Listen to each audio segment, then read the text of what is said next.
Welcome into the First Cut Podcast. I'm Rick Gehman, joined here by one Mark Immelman, one Kyle Porter from Oak Hill, and a new PGA champion has been crowned, but he's kind of an old PGA champion now, thrice for Brooks Koepka. Mark, we'll start here with you. First off, welcome. Thank you. It's good to be here. And I'll tell you what, thrice is nice, because did anyone ever for any time today think that Brooks was not going to win? Because it certainly felt like out there that if you had to stay in front of him if you wanted to win. And Viktor played great, in my opinion, but Brooks he just takes it to a different level in these things. There might have been one moment. What was the moment? I think the moment where it was not a sure thing that Brooks was going to win. It was only 30 seconds. It was when Viktor made the birdie putt on 13, and Brooks had a par putt from like 9 feet. No, it was farther than that. Which he buried. Which he snuck. A cup grabs it on the right side. I bet it was like 12 or 15. Okay, so if that does not drop, they're tied going to 4. That's the one moment. But he makes it. It's still a lead. And okay, I want to add to that, because that putt he made down the hill was sensational. Then he steps up there on 14. Wind is humming across from the right-hand side. That green it's a drivable par 4. It's not that drivable, okay? And he just bashes driver right into the heart of the green. I was like, okay, here we are. This is basically it. Yeah, the drive. I thought there was like 15 minutes there where Michael Blogg made the one. You had those 2 putts on 13 that were, to me, kind of you're right, that was like the real moment of the day, and things were moving very quickly out there for a few minutes, which was a blast. It was a really cool moment to get kind of caught up in a major championship. Well, we started the day with Brooks Koepka just being absolutely clinical. He played the first 5 holes flawlessly, and he started to separate himself from Viktor Hovland. We were in studio. We were wondering if we were going to get the Vince Carter We did. We did. We got it then. We got it after the 4th hole. Really? We got it after the 4th hole. So it got a little tighter after that. But Mark, the way he plays the first 5 is top notch. Gets into a little trouble at 6, but kind of rights the ship very quickly. Yes, and the way he came out, as a golf instructor, something I always want to highlight to folks is how uncomfortable it feels in that place. And he looked so comfortable and hit everything on the button coming out there. The first tee shot was laced down the heart of the fairway. It's a beautiful iron in there. 2, he absolutely flushes one from the middle of the fairway, sticks it in there, makes the birdie. 3 is not an easy par 3 whatsoever. Crosswind, tiny green, huge false front in front there, and he flags his 5 iron or whatever it was and makes a birdie. And I was like, here we go. And yes, he stumbled some on 6, but then after taking relief and having north of 200 yards, I think it was in there, just bludgeons this 8 iron onto the green, gets out with bogey, and I'm like, he has no weakness. He truly had no physical weakness today. The trajectory that he hits these golf balls. We picked him up, 4 or 5 or whatever, and we brought him to the clubhouse. He hits the ball on our shoulders. Well, we tried, but failed.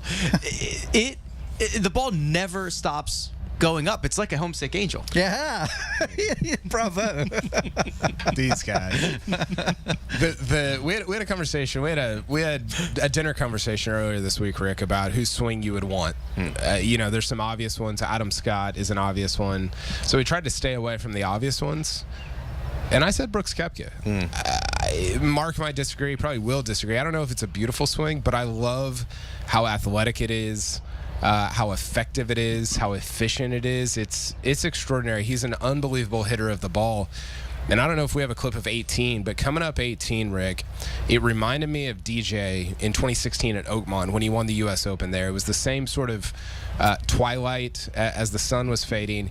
He just murders a drive with a 2-stroke lead going into the last. He was up 2 over Scheffler, destroys a drive, hits it tight, gives himself a look at birdie. He's not even...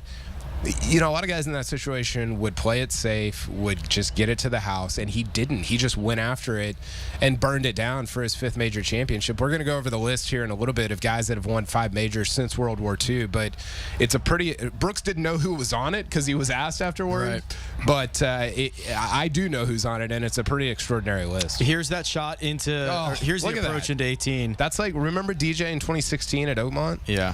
Yeah, DJ at 6 iron. This was basically a correct rest 9-iron, I think it was, down the breeze. And pin high all day, Mark. I mean, he played to all the right spots. He never got into too much trouble. It was, I think I used the word earlier, it was clinical. It was clinical. And to talk about the golf swing, as an instructor, I always look for three things in a good golf swing. I look for repeatability under pressure. I look for leverage, maximum club head speed, minimum effort. And then I look for square striking.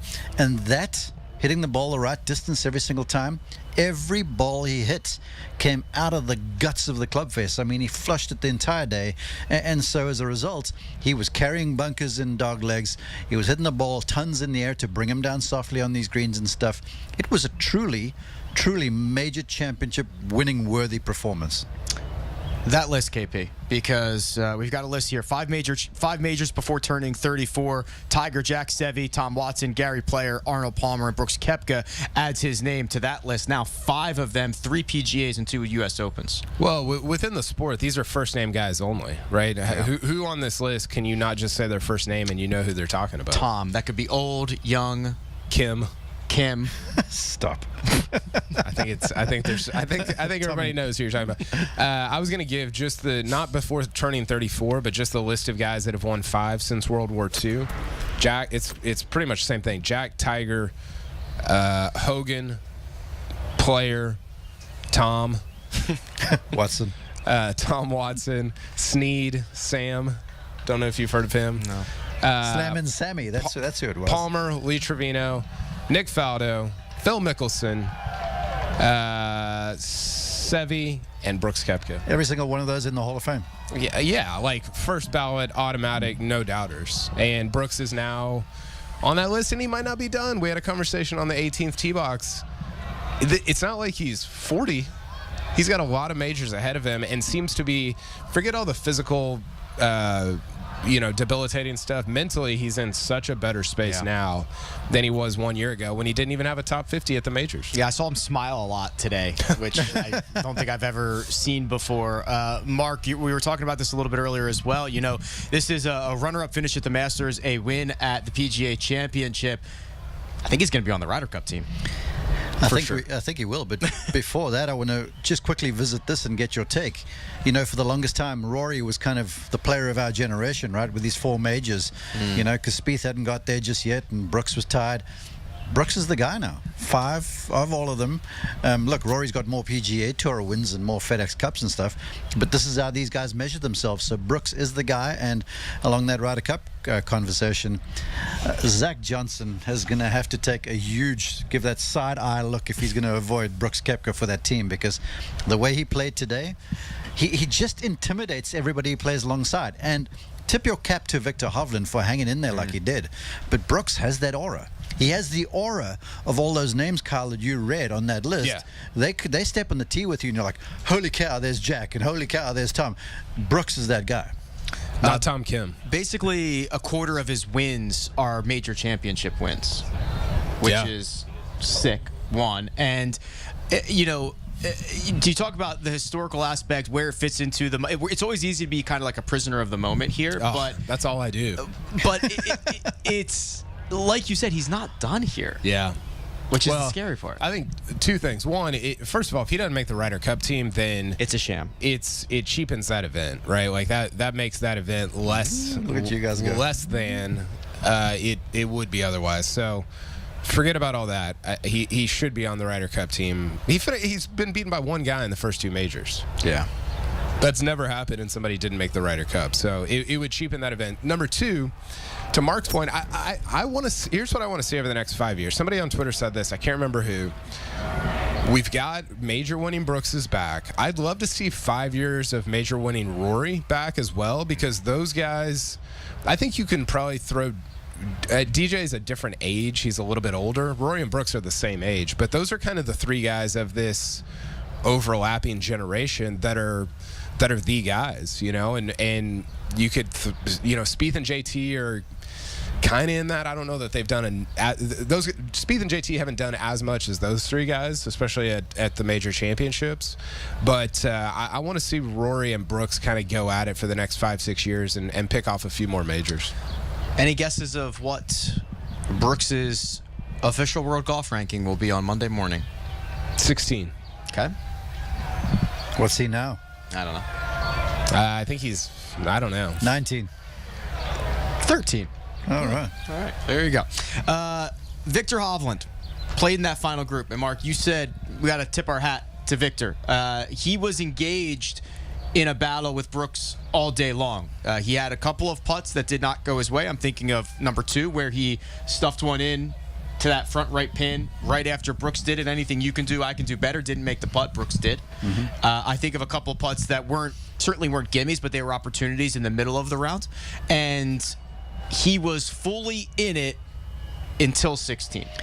But you speak of the putts that he missed. I want to highlight the one he slides down the hill on 5, the par 3, perfect speed and in. Yeah. Then I don't know. I don't think it was 6, but he made a few other putts of consequence just to keep himself in it. And then I think the big one where you have to look at him and say, "Look, good on you, man," was there on the par 5, 13. Yeah. He's hit a awesome. poor tee shot, okay? Yeah. Brooks has got the ascendancy right now after the birdie back there on 12. And Victor's got that slider down the hill that he buries at perfect speed and turns the tables on Brooks. Yeah. Then Brooks retains the lead, hits it on the green on the next, and Viktor gets this thing up and down from well right of the green, right. making like a 10-footer down the hill.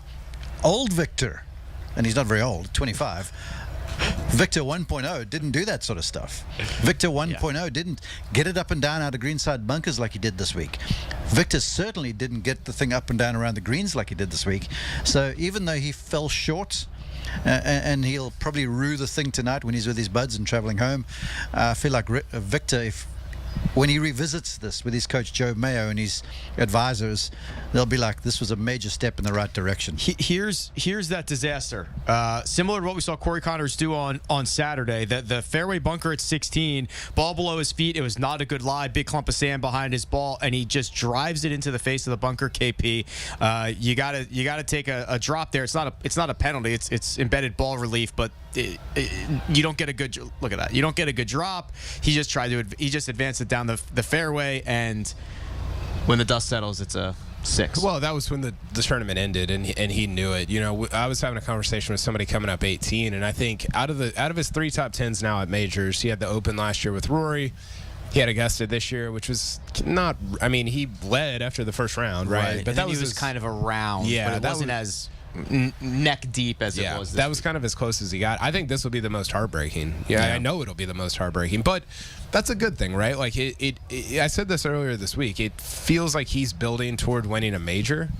I don't know if LACC is the right place for him, but he could win at Hoylake, right? He could destroy at Hoylake. He could be awesome there, and I love his major championship trajectory because a year ago, it wasn't necessarily the trajectory. He didn't have a top 10 at the majors, and now he's sort of building toward it in ways that, I don't know, some other guys that are his age maybe are not. I will counter that and say the way he plays, I got to watch him play this week some, and I have over the last few weeks. He played beautifully at Pebble Beach in wet, moist, soft conditions. This place was major championship worthy. Augusta National, obviously. He is a player for all seasons right now. The way he hits it, the way the short game is, he's just got to. If he comes to an event playing well, I feel like he's going to contend just because of the completeness of his game right now. Well, Mark mentioned Viktor 1.0. We were kind of talking about that this week as well. He has new shots in the arsenal. Yeah. This bunker game. Yeah. This bunker game where he can hit something that hops 3 times and stops. The ability to get up and down. He's making much more solid contact now. That is obviously the biggest weakness historically, and he's patching it. Yeah, he is, and I was impressed. The reason I said Hoylake is somewhere that I could see him contending is that driving iron. Obviously, that's always been very good, but I loved it this week. He actually, as we were following him on, I don't know what his statistics, what his numbers are, but he didn't drive it particularly great as we were watching him on Sunday. But the iron play, I mean, he's not the best iron player in the world, but he's certainly feels like it. Yeah, he was the best this week. Yeah, and he's certainly in the top 3, 4, 5 for this sort of window that we're looking at. He's been. I think major championship golf is a different thing than PGA Tour golf, Mark, and the way he's been playing in majors recently. Forget about his PGA Tour play, but it's been super impressive. Yeah, because he's confident, right? You don't go and do that stuff that he did today if you're not confident. Yeah. You don't stand up to a Brooks Koepka like he did if you didn't believe who you are and what you got. And to that, you talk about the short game, and I'm going to sort of golf nerd out a little bit right now. For the longest time, all of us in broadcast were critiquing the short game. Well-founded, he admitted as such. And he hooked up with a golf instructor, and the model they used for his short game stuff was that of Jose Maria Lozano, who is a wonderful chipper, a great short game. And where most guys were telling Victor, you got to get more shallow in the approach, right? He was actually staying back too long and sort of drop kicking, grounding the ball. You speak of the contact, grounding the club before the ball in the bunkers. The stuff was putrid that he was hitting. The new instructor, Joe Mayo, said to him, hey, on your backswing, start moving forward with your head. Essentially, in golfers' terms, the club golfers, start reverse pivoting. So this got him on his lead side. The angle of attack steepened up, and he's got it all around the greens, including playing out a heavy rough like over here. So you talk about Hoylake, certainly. LACC, I believe he can go, and any sort of US Open. This was ostensibly a US Open test this week. Yeah. Watch out for him in future US Opens too. The only guy this week to shoot 70 or better in all 4 rounds was Viktor Hovland. What block shoot today? 71? 71, I think. Okay. Yeah. Michael blocked. I don't even know if we have enough time. Blockchain. Do we have even enough time to talk about? I mean, I didn't get to see him a lot today because we were with the final few groups. Mark probably saw a ton of him. The start of the round, yeah. He, I mean, I saw Rory in the parking lot on the way over here. Here's the one. I'm just gonna lay out. Yeah, he dunks it. It didn't. They had to repair the cup. Yeah, they did. Held our group up. Scottie Scheffler was making a charge. They had to fix the hole before he played the hole. So just to be clear, Michael Block, who started 70, 70, 70, and is having the career, just absolute pinnacle of his career, as if that wasn't movie-worthy enough, he makes an ace on 15 and sends this place into a frenzy. We heard it from a mile away. I mean, if you, we had dinner almost every night, Rick. If you would have said last night at dinner, hey, Michael Block's going to play with Rory, make a 1 on 15, and make it into the PGA Championship next year. I mean, even with the week he was having, you wouldn't have believed it. I saw Rory in the parking lot back there. I said, how about that 1? Like, what in the world? And he's like, listen, I told him, when it's your week, it is very much your week, and it was Michael Block's week. It was the week of his golfing life, and congrats to him. It was pretty extraordinary. Hey, along those lines. So early in the round, I was with Rory and Michael Block, and he got off to a nervy start. He certainly did. Bogeyed the first after an errant tee shot, and Rory came out like Rory, and you could see Michael was sort of off kilter, but he never really gave up his mojo, and then dug in, made a few good pars. And then I was moved up to Scottie Scheffler's group, right? And Scottie, we're going down 14, the somewhat drivable par 4, and we just hear this massive roar, and I look past the clubhouse, the chalets, I should say, and there are people throwing drinks and stuff in there, and everyone's going bananas. And Scottie walks up to me and he goes, what happened? And I'm like, apparently Block just made a hole-in-one. And he goes, you're kidding, right? I'm like, no, he really did. And the word is that the thing flew straight in the hole. And Ted Scott goes, he's just got to give up now. I mean, it does not get any better. You got to walk off exactly. after that. He should have just not even completed his round. Didn't make a birdie today. The only hole he was under par was the ace. Was it the only eagle 15. This week, or was there another eagle? No, because Peters had made an eagle, right? There was none. Cantlay made an eagle as well. There was none coming in to today, I don't think.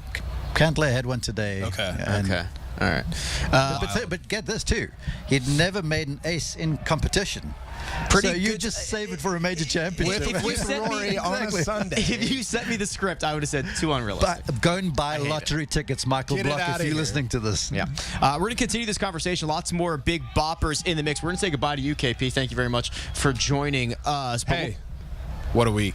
What a week. We're going to continue this conversation about the PGA Championship after a quick break.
Welcome back to the First Cut Podcast. Back here still with Mark Immelman, but we're going to add another voice to the conversation as we watch, now a 3-time PGA champion, Brooks Koepka, stuffed one close on number 2. He would go on to roll that in an absolute great start. We're going to bring in Greg DuCharme here. Greg, welcome in. We've covered Brooks already, but I got to get your take on what you saw on this Sunday.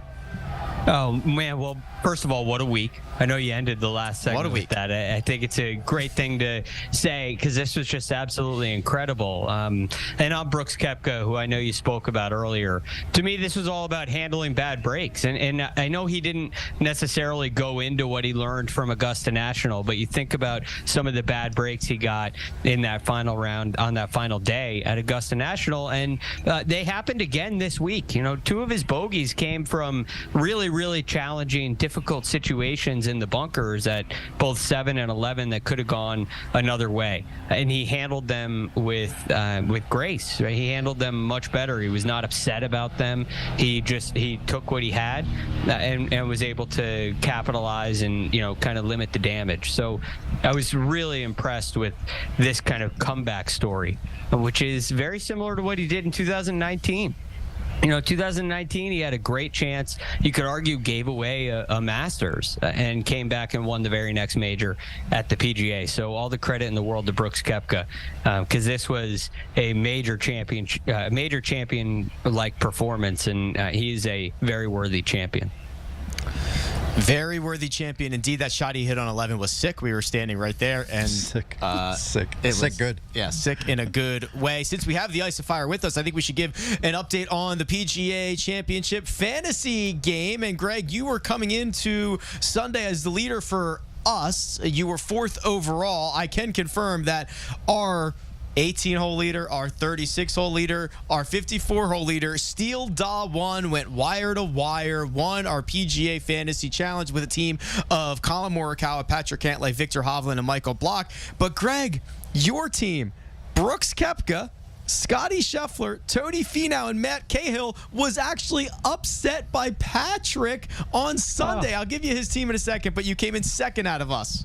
I needed Michael Block. I needed to join the Block party, and that's really ultimately what cost me. I know Tony Finau didn't have a great performance as well, but if I had the Block party in there, I would have been way higher up on the leaderboard. I was checking it out, Rick, and everybody near the top of this leaderboard in the entire group seemed to have Michael Block. They must have known something that I didn't, but boy, they nailed it, and I missed it. But all in all, hey, with having Koepka and Scheffler on there on my team, I'm happy with that. Patrick finished 7th. Greg finished 12th. Kyle finished 43rd. Producer Josh finished 50th. And I brought up the rear, finishing 92nd. Not a good week. That's unlike you. That's unlike me. That is unlike you. I will get back on the horse and we'll try again next time. The Scottie Scheffler guy. I've heard of him. He is very good, and he will rue his Saturday, Mark, because a 73, 3 over par played him out of this golf tournament. It was another late charge. He actually is going to end up finishing in a tie for 2nd this week, and he didn't really contend on Sunday because of that Saturday.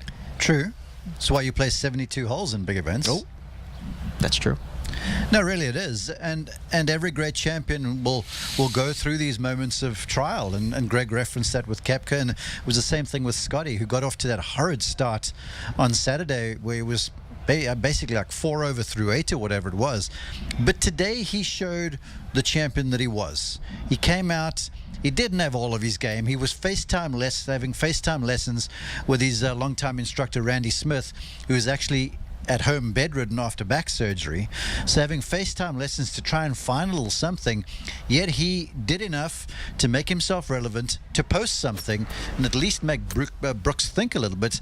And there was a stage, because I was with Scottie's group during this final round, there was a stage, if the chips sort of fell his way, perhaps he could have closed that gap a little bit more, especially after hitting the flagstick on 14, making birdie, and then coming in, he hit a poor wedge, I thought, into 16, and that was a good look to try and make a birdie there. So look, kudos, credit to him for manfully battling it out despite not having his best stuff. Yeah, and that Sunday 65, there were a couple of 65s on Sunday. Scoring conditions were the best of the week, Greg, but that is going to tie with those other 65s the round of the week. So Scottie Scheffler gave us the Scottie Sunday we were looking for. It just wasn't quite enough to get the job done, because the problem is Scottie's graded on wins now, right? You finish T2, you don't get credit for that. No, unfortunately for Scottie's elevated. Well, maybe it's fortunate. Fortunately, he's elevated himself to the position where it's just how many trophies are you holding up. But this is a 65 that you watch and you feel like it could have very easily been 63 or 62. But ultimately, for 3 of the 4 days, this was Scottie being Scottie. Right? I mean, he ends up leading the field in strokes gained tee to green. Surprise, surprise, Rick. He's second in strokes gained off the tee. And these kind of a shot, this ability from tee to green puts him in position where on these really difficult holes, like 16 that Mark alluded to, he's hitting gap wedge in there. And while for most of the field, getting a ball on the green in regulation on that hole is a win, for Scottie it feels like a disappointment because it's not close. But that's because of his ability off the tee. So I look at what Scottie Scheffler did, and in some really difficult conditions, which, by the way, it's something we haven't really seen him contend through challenging weather situations like that. I'm sure there are many learning opportunities, but ultimately in that Saturday round, this ball striking that has been so reliable was a little bit loose, and it was something that let him down. And a couple shots go just a little bit different, a couple putts fall, which, I mean, he didn't really make anything outside of 15 feet all week. A couple of those go. He hits a couple better tee shots in the rain on Saturday, and he's right there with Brooks Koepka. So it really impressive stuff out of Scottie Scheffler, and you can bet that in the next 2 major championships and every event he plays in between, Scottie's going to be a part of the conversation because he's that reliable. He's just that good. Brooks Koepka, 9 under par. That's your winning score. Scottie Scheffler, Viktor Hovland, 7 under apiece. Then a gap mark. Nobody else until we get to Cam Davis, Kurt Kitayama, Bryson DeChambeau at 3 under. Are you surprised that there was this level of separation on the board on Sunday? Not really, because the conversation amongst the players when we got here early in the week was like, how hard is this place? Then you start to poll players and you're like, what's a good score? And to a man, I heard stuff anywhere from 4 to 8 under. And I sort of settled on, we didn't know that the weather was going to come in as bad as what it did Saturday with all that rain.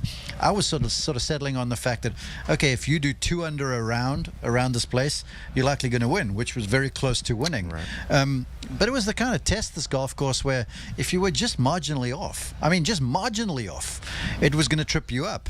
And maybe you weren't going to sort of hemorrhage your way to death, but you're going to make a whole lot of bogeys and paper cut your way to kind of a bit of a gushing bleed, if you will. So, yeah, I wasn't surprised at all. I was quite surprised that so many guys got it so far under. Yeah. But then again, kudos to Kerry Haig on the course setup, because they had it hard, and then it was challenging in the wet weather. And then for Sunday, they knew they were going to have a big crowd. There was beautiful weather out here, just enough wind to make you think, but they set up the whole location so folks could really get busy.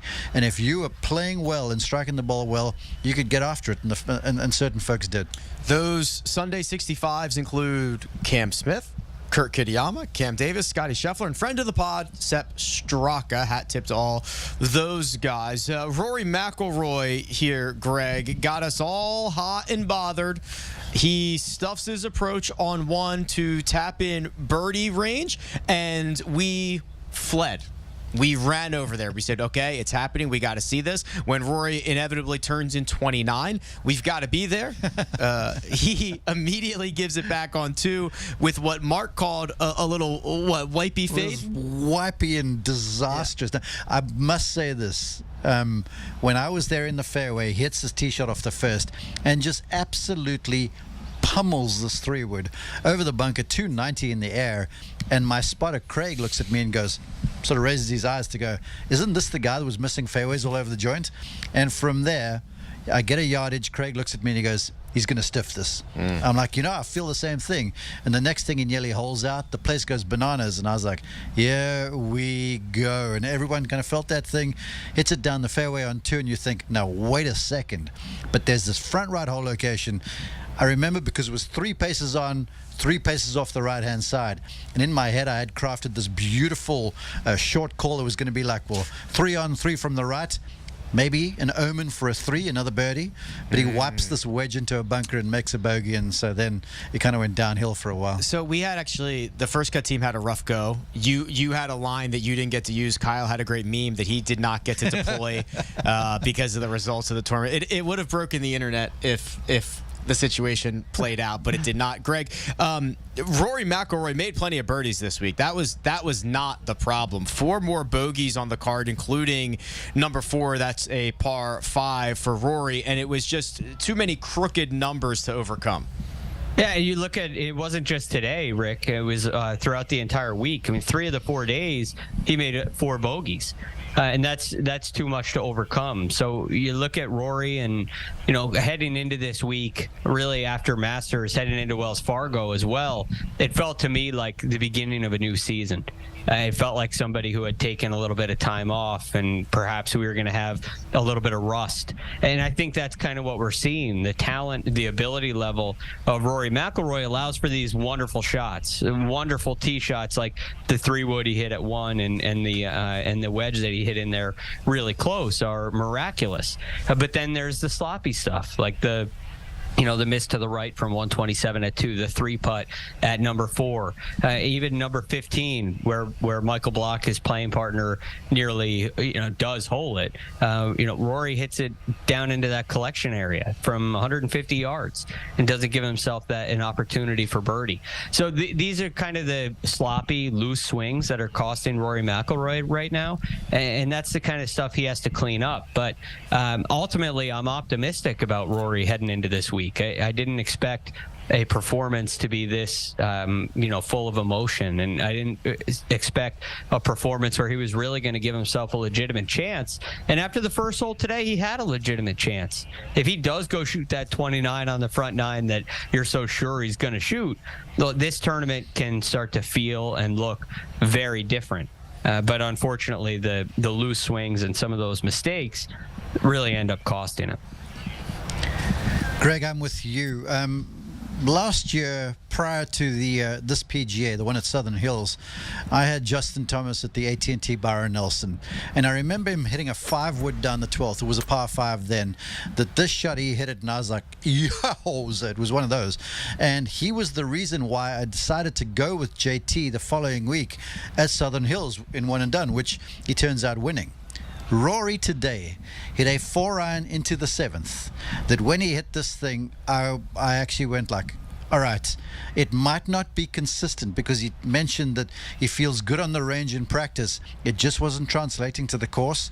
But he picked this 5-iron. He launched this thing.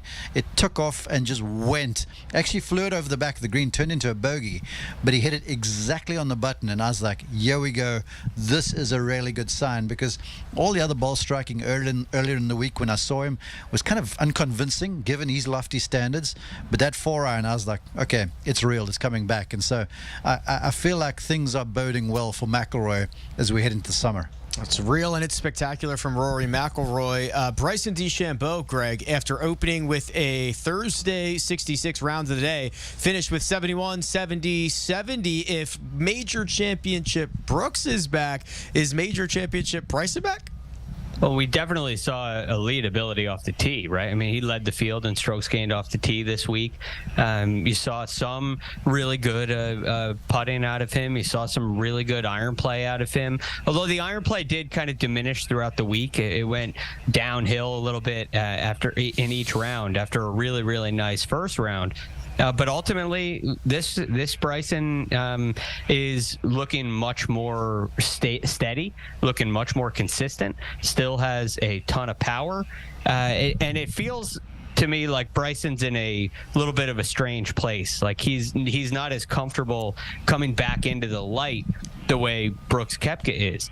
And I think when Bryson can kind of get his own personal image under control and figure out what he really wants to be and what this is all about for him, I think you're going to see Bryson contend, because he is super talented. And this clubhead speed has, even though he's not quite as big, it has not gone away.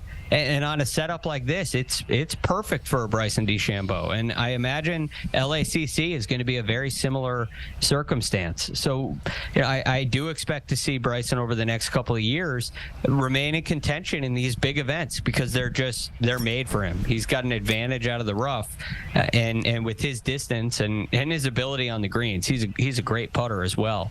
That combination can be really hard to beat. I think Bryson's just got to get a little more confident with himself. And when he handles that, I think he'll be in a really good place. Well, maybe that confidence you speak of, Greg, just a quick note, new golf instructor this week for Bryson DeChambeau. He was working with Chris Como for the longest time, but he's hooked up with a Californian guy named Dana Dahlquist, who I rate highly. So I don't know how much of what they were doing was a fundamental or like a philosophical sort of a change when it comes to the golf swing. New guy on the block for Bryson, so maybe there's a little running time they need to get in there to get things settled down to where he wants. But I would say it was off to a nice start. Well, I have some breaking news, and I want to make sure we're able to cover this here. This is terrible news. It's terrible, but it is breaking. I have the updated one and done standings, and I don't have the picks in front of me, but I know about half of Big Brooks. Yes. Half of us picked Brooks, and when I say us, I do not mean you and I, Mark, No. who were sitting at the top. I have been caught not only by the fans, but by Kyle M. Sia has leapfrogged Greg, Kyle, and Patrick, and our pets' heads are falling off. So Sia got a pick in on time, at least? Got a pick in, and seemingly it was Brooks.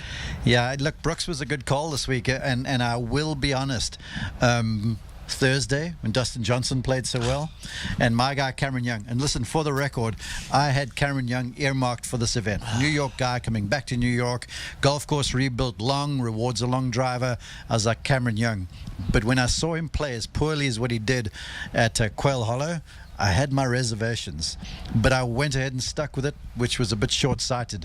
And I had my eye on Brooks a bit, but I was too unsure to really go with it, And then when Dustin shoots whatever he did in the first round, 66 or then 67. I'm thinking, shucks. Now Rick, who had DJ, was going to be in decent shape, but DJ nearly finished as badly as my guy who had the weekend off. I wanted to use Brooks, but I used him at the Masters, so I couldn't use him. And I've still got him, by the way. that's pretty good. Also, I knew he gains like 4 strokes putting on Thursday, and I was like, this is gonna go sideways for me. But I'm just hoping he can hold on. He could not. So here are now the updated standings, and they're getting pretty big here. Mark, asterisks, 15.2. You need to take that away. I'm not in charge of that. You are. You're the commissioner. No, Kyle, commissioner. My limitations are. Kyle's not the commissioner. Yeah, that is true. Mark, 15.2 million. Kyle M, Magic Man, Kyle M, 13.6. The fans at 12.8. I'm at 12.7. Sia Nejad, 10.3. Greg, 9.3. Kyle Porter, 7.6. Patrick, 6.8. Greg, who'd you have this week? Brooks Koepka. I've been in the cellar all year. And all of a sudden, you still only have $9 million, and you had Brooks this week? Yes, I was in the cellar. I had 6.1 million heading into the week with a win. I had Justin Rose at the AT&T Pebble Beach Pro-Am.